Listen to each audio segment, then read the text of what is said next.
দেখেন বিষ্ণু ইসলাম কেমন কনসিডারেট ছিলেন।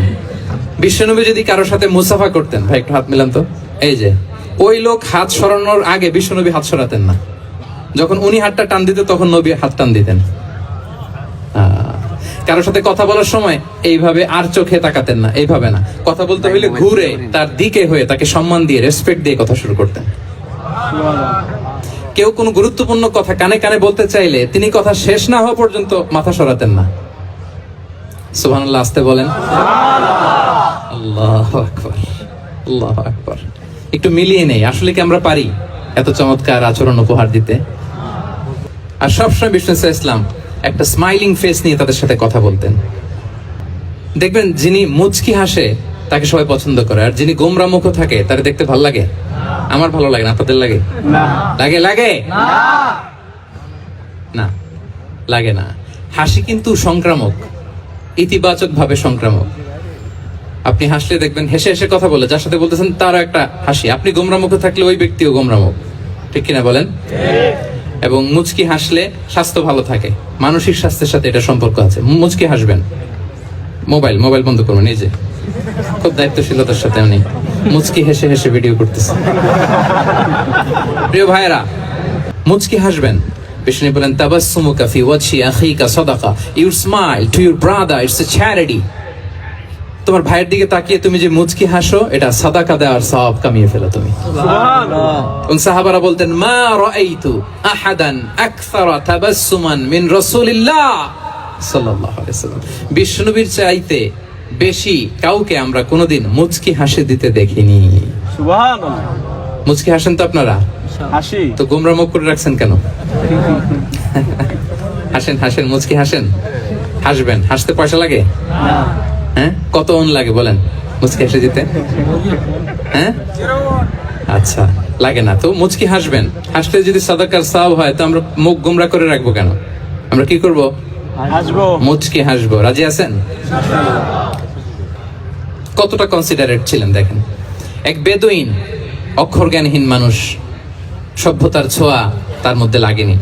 সে মসজিদে নববীতে ঢুকে একবার মসজিদে নববীর মাঝখানে পেশাব করা শুরু করলেন। কি করা শুরু করলেন? কোথায়? টয়লেটে? কোথায়? ইসলামের সবচাইতে দ্বিতীয় সবচাইতে পবিত্র জায়গা বিশ্বনবীর মসজিদের মাঝখানে। সাহাবারা তাকে মারতে উদ্ধত হলেন। বিশ্বনবী বললেন দাও, থামো থামো, এই থামো থামো।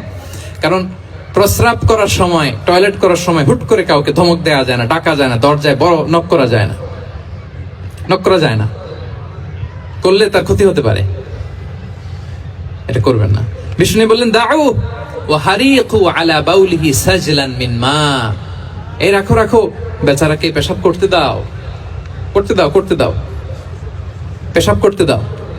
সে পেশাব শেষ করলো। বিষ্ণু বললেন এক বালতি পানি ঢেলে দাও। এই এক বালতি পানি বালুতে মিশে জায়গাটা পরিষ্কার হয়ে যাবে। এরপর বিষ্ণু ইসলাম বললেন ফাইন্নামা বুইসতুম মুয়াসসিরিন ওয়া লাম তুবআসু মুআসসিরিন, তোমরা এত কঠোর হচ্ছ কেন? আল্লাহ তো তোমাদেরকে কঠোর করে পৃথিবীতে পাঠাননি, সহজপন্থী করে আল্লাহ তাআলা আমার এই উম্মতকে পৃথিবীতে পাঠিয়েছে। পড়েন সুবহানাল্লাহ। দেখেন কত চমৎকার আচরণের ছিলেন। এবং পরে লোকটাকে বুঝিয়ে বললেন, সে কালিমা পড়ে মুসলমান হয়ে গিয়েছে। সুবহানাল্লাহ, আল্লাহু আকবার। এই ছিল বিষ্ণু ইসলামের ইন্টারেকশন সাহাবাদের সাথে। বিশ্বনবীর সবচেয়ে বেশি সঙ্গ পেয়েছেন কারা? আওয়াজ করে বলুন ক্লাসের মতো, কারা? সাহাবারা সবচেয়ে বেশি সঙ্গ পেয়েছে। তাদের সাথে কেমন আচরণ ছিল? যে আয়াতটি দিয়ে আমি শুরু করেছি, আল্লাহ বলেছেন ফাবিমা রাহমাতিম মিনাল্লাহি লিনতা লাহুম ওয়ালাউ কুনতা ফাযযান গালিযাল কলবি লানফাদ্দু মিন হাওলি। সাহাবারা বিশ্বনবীর এত ভালোবাসা পেয়েছেন, এত সুন্দর আচরণ পেয়েছেন, তারা বিশ্বনবীকে সবসময় আগলে রাখতে চাইতেন, ঘিরে থাকতে চাইতেন, তার সঙ্গ ছাড়তে চাইতেন না। পড়েন সুবহানাল্লাহ। সবসময় ঘিরে রাখতে চাইতেন। বাসায় ভাল লাগে না, বিশ্বনবীর কাছে চলে যেতেন। ওয়াইফের সাথে মনোমালিন্য, নবীর দরবারে চলে যেতেন। এমনকি কোন সাহাবীর পেটে যদি ক্ষুধা লাগতো, ঘরে খাবার না থাকতো, তারা বিশ্বনবীর কাছে চলে যেতেন। তারা বলতেন নবীর চেহারার দিকে তাকিয়ে থাকলেই আমাদের ক্ষুধা মিটে যেত। আগলে রাখতেন সবসময় বিষ্ণু ইসলামকে। এবং সাহাবাদের জন্য তিনি দোয়া করতেন প্রাণ ভরে। প্রিয় ভাইরা, দোয়া চাওয়া, দোয়া করা দুটোই সুন্নাহ। প্রাণ ভরে তিনি সাহাবাদের জন্য দোয়া করেছেন। বিষ্ণু ইসলাম একবার ওয়াশরুম সেরে এসে দেখলেন কে যেন অজুর পানি রেখে গিয়েছে। জিজ্ঞেস করলেন কে রেখেছে? বলা হলো আব্দুল্লাহ ইবনে আব্বাস রেখে, ছোট্ট আব্দুল্লাহ। বিষ্ণু ইসলাম খুশি হয়ে গেলেন, হায় রে, সে কিভাবে খেয়াল করলো আমি এখন ওয়াশরুম থেকে আসলেই তো আমার অজুর পানি লাগবে। খুশি হয়ে একটা দোয়া করলেন তার জন্য। তিনি বললেন, আল্লাহুম্মা ফাক্কিহহু ফিদ্দীন ওয়া আল্লিমহু তা'ওয়িল, মানে হে আল্লাহ, আপনি তাকে দ্বীনের জ্ঞান দেন এবং কোরআনের ব্যাখ্যা তারে শিক্ষা দেন। বিশ্বনবীর এই দোয়া এমন ভাবে কবুল হয়েছে, এই আব্দুল্লাহ ইবনে আব্বাস যত মুফাসসির পৃথিবীতে আসবে সকল মুফাসসিরদের সম্রাট হিসেবে আল্লাহ তাকে কবুল করেছেন। বিশ্বনবীর দোয়া তারা পেয়েছেন। উম্মে সুলাইম রাদিয়াল্লাহু তাআলা আনহা, আনাস রাদিয়াল্লাহু তাআলা আনহুকে নিয়ে আসলেন, বললেন, নবী হে, আপনি এসেছেন, আমরা যে এত খুশি মদিনাবাসী, সবাই দেখে আপনার হাতে কিছু না কিছু হাদিয়া দেয়, আমি কি দিব? কিছু দেয়ার নাই, কিছু দেয়ার নাই, আমি গরিব মানুষ, আমি আমার নার ছেঁড়া ধন, কলিজার টুকরা আনাস, আমার শিশু সন্তানটারাই আপনারে হাদিয়া দিয়ে দিলাম। খোয়াই দিমুকা আনাস, নবী হে, সে আপনার ছোট্ট খাদেম হবে, আপনার কাজ করে দিবে। উদু আল্লাহ আলাহ, আপনি তার জন্য একটু দোয়া করেন। বিষ্ণু নবী দোয়া করলেন, কি দোয়া করলেন? আল্লাহুম্মা আকসির মালাহু ওয়া ওয়ালাদা, আল্লাহ আনাসের সম্পদও বাড়ায় দাও, ওয়া ওয়ালাদা, তার সন্তানও বাড়ায় দাও। দেখেন এই দোয়ার কি বরকত। এই দোয়ার বরকতে আনাস বলে, মদিনাতে যত খেজুর বাগান ছিল সবগুলো খেজুর বাগানে বছরে খেজুর হতো একবার, কিন্তু নবীর দোয়ার বরকতে আমি আনাসের বাগানে খেজুর হতো বছরে 2 বার। আর উনার সর্বসাকুল্যে ছেলে মেয়ে ছিল, কোন বর্ণনায় 78 জন, কোন বর্ণনায় 80 জন।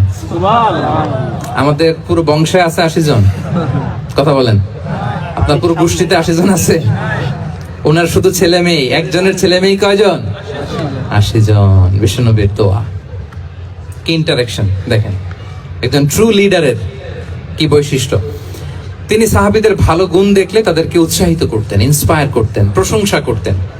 আবু মুসা আল-আশআরী রাদিয়াল্লাহু তাআলা আনহু, তিনি রাত জেগে চমৎকার কণ্ঠে তেলাওয়াত করতেন। একদিন তার ঘরের পাশ দিয়ে বিষ্ণুনবী যাচ্ছিলেন, পরের দিন বললেন, আবু মুসা, আমি কিন্তু তোমার কণ্ঠ শুনেছি, বড় সুরেলা গলা তোমার। লাকাদ উতিতা মিজমারান মিন মাজামিরি আলি দাউদ, দাউদ নবীর গলায় আল্লাহ যে সুরের ঝংকার দিয়েছেন, এই উম্মতের মধ্যে আল্লাহ তোমার গলায় সেই সুরের লহরী ঢেলে দিয়েছেন। সুবহানাল্লাহ। আচ্ছা বলেন, নবী যদি প্রশংসা করে যে তোমার তেলাওয়াতটা খুব সুমধুর হয়েছে, তার কেমন লাগবে বলেন তো? আচ্ছা নবী বাদ দেন, শায়েখ আব্দুর রহমান আস-সুদাইস এসে যদি আপনারে বলে, তোমার কণ্ঠটা তো বড় মিষ্টি, তোমার কণ্ঠ রেসাইটেশন তো বড় সুন্দর, কেমন লাগবে আপনার? আর স্বয়ং বিশ্বনবী যদি বলে, সুবহানাল্লাহ পড়বেন না? আল্লাহু আকবার। এইভাবে বিষ্ণু ইসলাম সাহাবাদেরকে উৎসাহিত করতেন। মাঝে মাঝে প্রশ্ন করতেন, তাদের অ্যাটেনশন গ্রো করার জন্য তিনি প্রশ্ন করতেন। একবার বলেন দেখি, কে বলতে পারে, ইন্না মিনাশ শাজারি শাজারা লা ইয়াসকুতু ওয়ারাকুহা মাসালুহা মাসালুল মুমিন, একটা গাছ আছে, এই গাছের পাতা ঝরে না, এর দৃষ্টান্ত মুমিনের দৃষ্টান্ত। কে পারো দেখি? কোন সাহাবী পারে না, কারণ তারা ভাবতেছিল দূরের ওই সিরিয়ার কোন গাছ হবে, অমুক জায়গার মরুভূমির গাছ হবে, ঘরের পাশে যে খেজুর গাছ ওইটা আর কেউ পাবে না। প্রশ্ন যেহেতু করছে, এত সহজ উত্তর হইলে তো প্রশ্ন করার কথা ছিল না। তারা এইটা বলে, ওইটা বলে, ক্যাকটাস, গুলমলাতা, ওই গাছ। নবী বলে না, ইন্নাহা আন-নাখলা, এটা খেজুর গাছ। কি গাছ? খেজুর গাছ।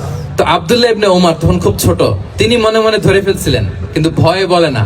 তো বাসায় যে ওমর রাদিয়াল্লাহু বলে, আব্বা আপনারা কেউ পারেন না, আমি তো জানতাম এটা খেজুর গাছ, তো বললা না যে? আব্দুল্লাহ বলে, আপনি পারেন না, অন্যান্য সাহাবারা বাচ্চা ছাড়া কেউ পারে না, আমি কেমনে কই? ওমর রাদিয়াল্লাহু বললেন, আজকে যদি তুমি বলতে পারতে লাল উট পেলে আরবরা যে যত খুশি হয়, আমি তার চেয়েও বেশি খুশি হয়ে যেতাম। সুবহানাল্লাহ। নবীর সামনে আমার বুকটা এত বড় হয়ে যেত। আল্লাহু আকবার। আল্লাহু আকবার। দেখেন, প্রশ্ন ছুড়ে দিয়ে মনোযোগ আকর্ষণ করতেন সাহাবাদের। রসিকতা করতেন মাঝে মাঝে, রসিকতা। এক সাহাবী বলেন, ইয়া রাসূলুল্লাহ, আমার চলতে বড্ড কষ্ট হয়, আপনি যদি দয়া করে আমাকে একটা উট দিতেন, তাহলে আমি রাইড নিতাম এটার উপরে, এটা দিয়ে চলতাম, সফরের কষ্ট কমে যেত। বিষ্ণু বলেন, যাও, ঠিক আছে, তোমাকে একটা উটের বাচ্চা দিব। কি দিব? সাহাবী বলেন, ইয়া রাসূলুল্লাহ, আমি চাইলাম কি আর আপনি বললেন কি? আমার তো লাগবে এমন উট যেটা দিয়ে মরুভূমিতে চলা যায়। বিষ্ণু বলেন, ওই উটটাও তো অন্য কোনো না কোনো উটের বাচ্চা। সুবহানাল্লাহ পড়বেন না? ছোট্ট কথা, দেখেন কি রসিকতা, কি সেন্স অফ হিউমার। সুবহানাল্লাহ। সাহাবীদের সাথে এক কাতারে মিশে কাজ করতেন, নিজ হাতে সাহাবীদের সাথে মিশে কি করেছেন? মসজিদে নববী নির্মাণ করেছেন। 5ম হিজরিতে নিজে মরুভূমির বালু খনন করে পেটে পাথর বেঁধে পরীক্ষা খনন করেছেন সাহাবীদের সাথে। True leader. শুধু তাই নয়, সাহাবারা ভালো পরামর্শ দিলে সেটা অ্যাকসেপ্ট করতেন। আমাদের মধ্যে অনেকের একটা ইগোইস্টিক ঝামেলা আছে, বাড়ির কাজের মেয়ে বলছে, কাজের ছেলে বলছে, এই আমার স্টাফ বলছে, এটা আমি কেন শুনবো? এরকম একটা মেন্টালিটি অনেকের আছে না নাই? অনেক সময় তাদের মধ্য থেকেও ভালো পরামর্শ আসতে পারে না? বলেন পারে কিনা? বিশ্বনবী দেখতেন কেউ ভালো পরামর্শ দিলে সেটা পিক করতেন, নিয়ে নিতেন। বদরের যুদ্ধে মুসলিম সৈন্যরা কোথায় ক্যাম্প করবে, বিশ্বনবী হঠাৎ একটা জায়গায় ক্যাম্প স্থাপনের নির্দেশনা দিলেন। হাব্বাব ইবনুল মুনজির রাদিয়াল্লাহু তাআলা আনহু তিনি বললেন, ইয়া রাসূলুল্লাহ, অনুমতি দিলে একটা কথা বলবো। কি কথা? এই যে আপনি ক্যাম্প স্থাপন করলেন এখানে, এটা কি আল্লাহর আদেশে না আপনার ইচ্ছায়? নবী বললেন, আমার ইচ্ছা, এটা আল্লাহর আদেশ নয়। বিষ্ণু বললেন, তাহলে ঠিক হয় নাই, লোকেশন সিলেকশন ঠিক হয় নাই, তাহলে কোথায়? হাব্বাব বললেন, ইয়া রাসূলুল্লাহ, ওই যে কূপ দেখা যায় ওখানে, দ্যাটস আওয়ার লোকেশন, ওখানে করলে ভালো হবে। কেন? বলতেছে, আমরা ওখানে ব্যারিকেড দিয়ে রাখবো, পানি আমাদের কন্ট্রোলে থাকবে, কুরাইশরা পানির অভাবে যুদ্ধ ছাড়াই মরবে, আমরা পানি খেয়ে যুদ্ধ করবো। সুবহানাল্লাহ বলেন। বিষ্ণুনবীর সাথে সাথে হাব্বাবের কথা মেনে নিলেন, বলে যে না, আমি যে ডিসিশন দিয়েছি সৈন্যদের মধ্যে আবার ছড়িয়ে দাও, we should change our location. আল্লাহু আকবার। তাহলে সাহাবাদের সাথে ইন্টারেকশন কি ফ্র্যাঙ্কলি, কি ওপেন মাইন্ডেড, সুবহানাল্লাহ বিহামদি।